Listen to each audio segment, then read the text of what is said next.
Greetings, Matchbox enthusiasts and diecast enthusiasts and restorers and customizers.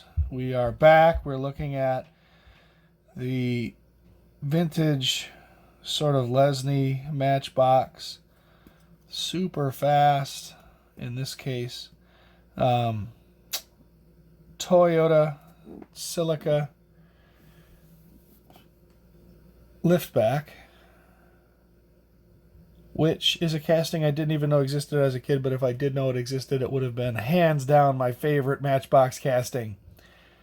You can't imagine how irritated I was when the internet was invented and I figured out that this thing existed and I did not have it.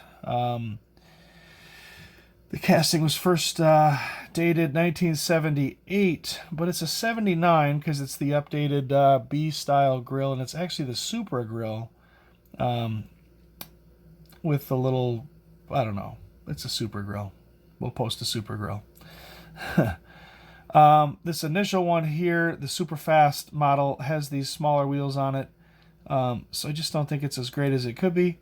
But the base reads Toyota Celica Double X 1978 Lesney, and they're made in Hong Kong. And it's a 1:61 scale, and the doors do open, and it is right-hand drive, and it is a very cool casting.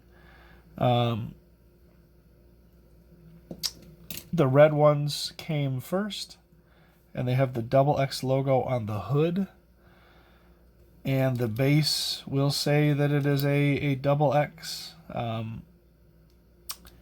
Some of them have these Sunburner livery tampos on the side and the sun on the hood, and some of them do not. A year later, 1979, it's sort of updated on the base here to be a Celica GT, so no longer listed as a Toyota and no longer a Double X, which is just a very Japanese way of saying a Supra. This says 1978 Lesney, also made in Hong Kong. Now the door spring, still the same. All right. It has a blue interior, whereas this had a tan interior. It does have these bigger wheels, which I think fit it way better. This blue one is just mission accomplished. I think the blue one is the best one of the ones they've made. But it no longer has the Double X logo on the hood, but it does have the Double X logo on the door sill, on the B pillar. Obviously, my red ones are not in great shape, but I do have a blue one that is in spectacular shape. A year later, past that, actually, sorry, I lied. It's a 1981 Celica GT 1981 Lesney. They did modify the base to make it this high-bootied car. Now this one's yellow, which again I would have loved as a kid, but whatever. This one's in pretty good shape. It does say Celica Double X on the license plate. And these have blue interiors. These have tan interiors. These have the better front wheels. This guy's got the big bulbous back wheel. And these both have very, very teeny wheels. But that's okay. So the one that I customized, the one that I tore apart, I did tear apart a pair of them, is this guy right here. I painted it yellow because the car I rode around in as a kid was literally its doppelganger is yellow. I left the base bare when I cleaned it up, and I did do a little detail to the taillights and a little detail to the front of it.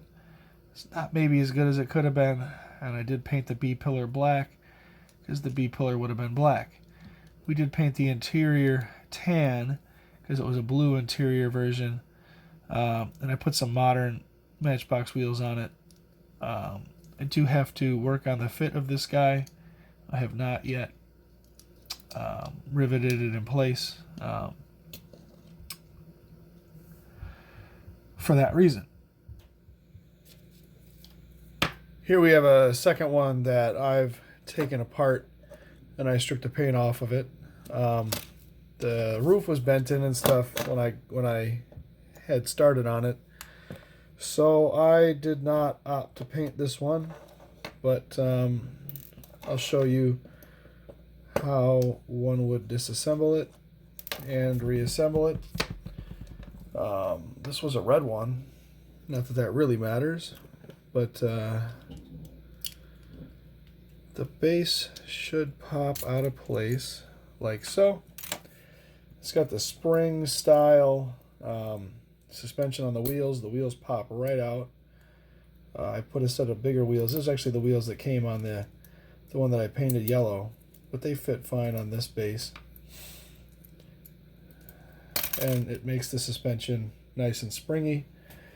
Inside we have the interior piece, which comes right out with no real prompting, and the window piece that is not affixed in place, it's just loose, so that's easy to take out. The doors, if you wanted to, you could remove this spring clip. On a lot of them it's actually a wire clip that's got a pin right here. Apparently it changed at some point from the flat spring clip to the wire spring clip. And yeah, there's your body all stripped out. This one's got the double X logo on the hood. It's obviously got the Supra grille. It's got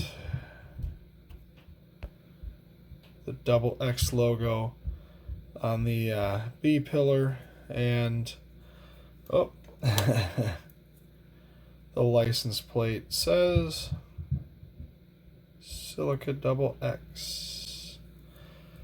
And this one was a super fast underneath the Velcro. Now to put it back together, obviously the doors are fiddly if you take the spring out. We could try it. But if you kind of bend that spring forward, the door will come out. The spring will pop out too.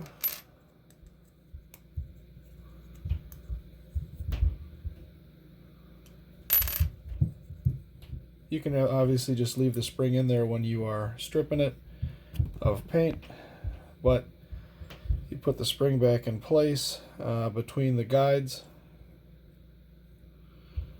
Make sure it's in there and figure out what side the door is and coax the spring back in there. Hope that doesn't get too blurry. Then I'd say close the door and then make sure the spring is where it should be, and the door should be lined up pretty good. Obviously the window goes in. Just kind of loosely make sure that it's in place. The interior pops in, and it fits pretty snug. And then your base goes on, and this guy here we drilled out and tapped for these little itty-bitty screws, and we screw it in place. And the last thing I noticed is that there's actually a third variant to the red car. I think it's just the bare red car, but it came with like a sticker pack. It may have been 2 cars in the pack with some stickers. And so you will see some variants that have these racing number stickers on them. And we could consider that to be another variant of the red car beyond the Sunburner and just the the plain red car. And thanks for watching.